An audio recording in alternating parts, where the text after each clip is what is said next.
The garage smelled of motor oil and metal, a familiar scent that clung to everything in the small, family-owned shop on the edge of a dusty Nevada town. It was the kind of place where locals brought their beat-up trucks and tourists limped in, with rentals that couldn't handle the desert's unforgiving roads.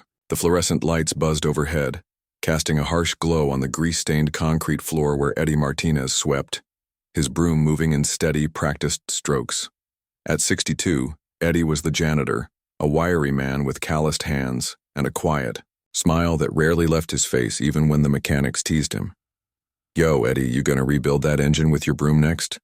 called Ricky, a young mechanic with a smirk, leaning against a toolbox. The others, Joey, Miguel, and Sarah, chuckled, their laughter echoing off the cinderblock walls.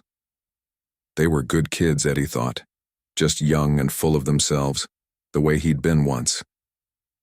He didn't mind their ribbing.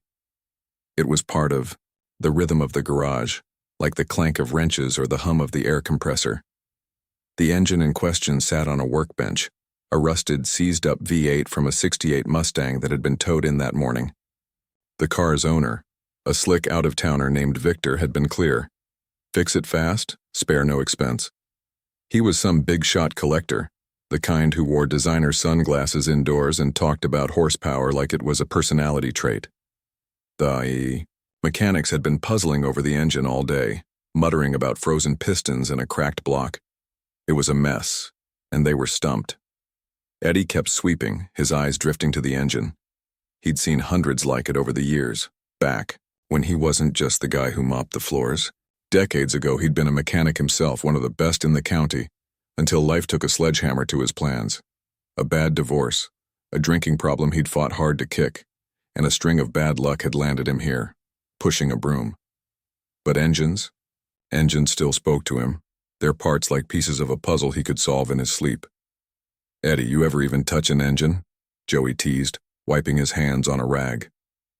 "Or you just married to that broom?" The others laughed again, louder this time. Eddie just grinned, his eyes crinkling at the corners. "Oh, I've touched a few," he said softly, his voice almost lost in the noise of the garage. He leaned his broom against the wall and walked over to the workbench, his steps slow but deliberate. The mechanics exchanged glances, expecting a joke. Eddie ran his fingers over the engine's grimy surface, feeling the cold metal, the rough edges of rust. His hands, though weathered, moved with a quiet confidence, tracing the lines of the block like an old friend. "What's he doing?" Sarah whispered, her tone half amused, half curious.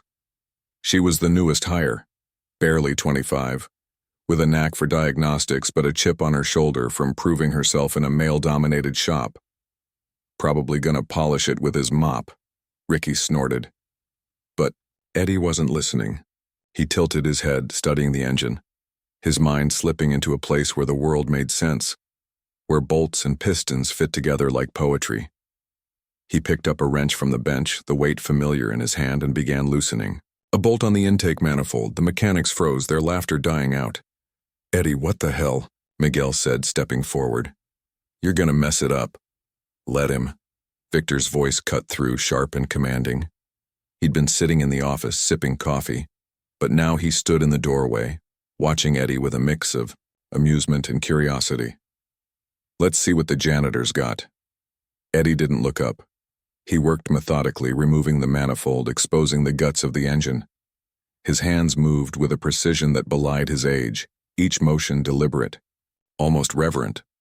The garage grew quiet, the only sounds the clink of metal and the occasional creak of the workbench. Eddie reached for a socket wrench, then a feeler gauge, his fingers dancing over the tools like a pianist on keys. "Pass me that penlight," he said, his voice calm but firm. Sarah hesitated, then handed it over, her eyes wide. Eddie shone the light into the engine, squinting at something the others couldn't see. He muttered to himself words like clearance and tolerance slipping out, terms the mechanics hadn't heard him use in the 3 years he'd been cleaning the shop. Minutes turned into an hour. The mechanics hovered, torn between skepticism and fascination. Eddie worked on dismantling parts, inspecting them, setting them aside with care. He found a hairline fracture in the block, hidden under layers of grime, and pointed it out without fanfare. "Gotta weld this," he said almost to himself, "and the pistons need reboring. Timing's off too, chain stretched." Ricky blinked, his smirk gone. "How do you even know that?" Eddie shrugged, wiping his hands on his overalls. "Seen it before." By the time the sun dipped below the horizon, casting long shadows, through the garage's open bay doors, Eddie had the engine in pieces, each part laid out like a map. He'd found problems the others had missed, a warped valve, a clogged oil passage, and explained them in a quiet, matter-of-fact way that left no room for argument. Victor, still watching, had a gleam in his eye like he'd stumbled on a hidden gem. "You ever do this for a living, old man?" Victor asked, crossing his arms. Eddie paused, his hands still for the first time in hours. "Long time ago," he said, his voice steady but tinged with something heavy. "Life's funny like that." The next day, word spread fast. Customers started asking for the janitor guy when they brought their cars in. The mechanics, still reeling, began watching Eddie closely, noticing the way he handled tools, the way he seemed to feel what was wrong with a car before he even opened the hood. Sarah, who'd always been quick to prove herself, started asking him questions, her tone shifting from condescension to respect. But Eddie didn't change. He still swept the floors, emptied the trash, hummed old Motown tunes under his breath. When the others tried to praise him, he waved them off. "Just helping out," he'd say, and go back to his work. Then came the day of the big reveal. Victor returned for his Mustang, the engine now purring like it had rolled off the assembly line in '68.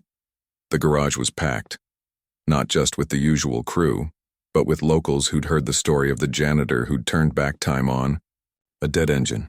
Victor revved the car, the roar filling the shop, and the crowd clapped, some even cheering. Eddie stood off to the side, broom in hand, watching quietly. Victor walked over, holding out a thick envelope. "This is for you," he said. "A bonus. You earned it." Eddie shook his head. "Don't need it," he said. "Just glad she's running." The garage went silent. Victor frowned, confused. "You serious? You saved me thousands, man." Eddie looked at the Mustang, then at the faces around him. Ricky, Joey, Miguel, Sarah, all watching him like they were seeing him for the first time. "Give it to the shop," he said. "They're the ones who'll keep her running."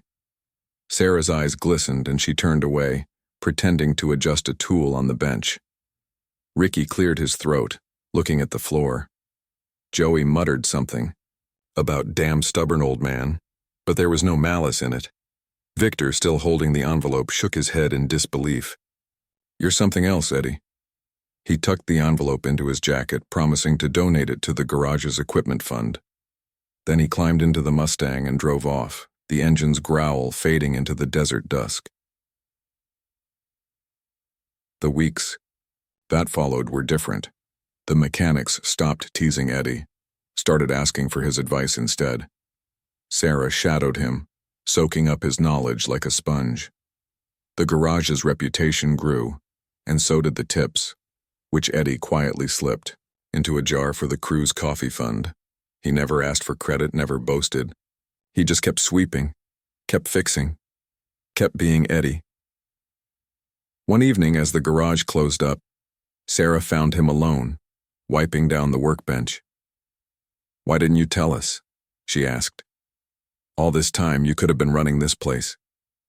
Eddie smiled, his eyes distant. "Didn't need to. I'm where I'm supposed to be." She didn't press him, but she understood something then. About kindness, about doing what's right without expecting anything back. Eddie wasn't just fixing engines. He was fixing something deeper, something that lingered in the air long after the tools were put away. The story of Eddie Martinez spread beyond the garage, carried by customers and locals until it became a kind of legend in that small Nevada town. People didn't just come for repairs. They came to see the man who'd turned a broom into a wrench, who'd shown them that greatness doesn't need a spotlight, it just needs a heart. And every night, when the garage lights dimmed and the desert grew quiet, Eddie would lock up, sweep one last time, and walk home under the stars, his steps light, his smile unchanged. carrying the kind of peace that only comes from giving everything and asking for nothing.